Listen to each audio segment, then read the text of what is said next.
Okay, I'm confessing here, you all be kind. I kind of had a snobbish or elitist view of fiction writers, okay?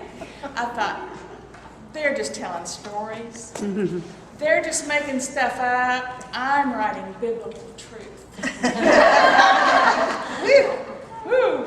So, I was at the Glorietta Christian Writers Conference on staff as a professional writer. I had some articles published in Marriage Partnership and Home Life and Angels on Earth and some other things. And so I was on staff as a professional writer. Some of you may have attended that conference.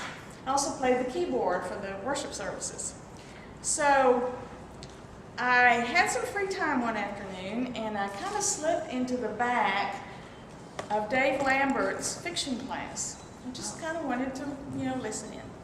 So he was talking about how a non-believer would be more apt to pick up a novel and read it rather than a nonfiction Christian book that preached at him. And so the Lord just really convicted me, and I got to thinking, that's right.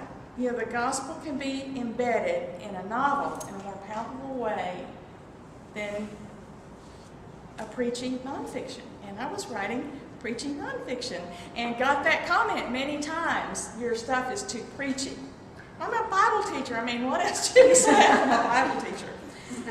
About the same time, I ran across, something else Dave Lambert said in his class was, how did Jesus teach biblical truth?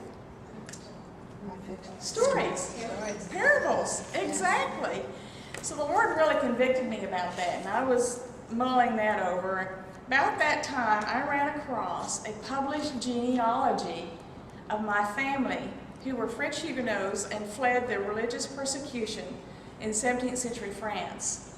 It was published in 1907, went back to 1695. It's such a treasure. And I carry it with me some when I travel, but it's getting so fragile that I don't do that much anymore. But it not only has the genealogy in the back, it has stories and accounts of my ancestors and their plight to get out of France. And I was reading that and I thought, this story needs to be told. This story needs to be told. And so I didn't have enough documentation that I could just do a documentary of it. But I thought, I can do that in historical fiction. So I started writing the story of my ancestors. And I took it to my critique group, and their comment was, oh my goodness, this is where you need to be. You need to be in fiction.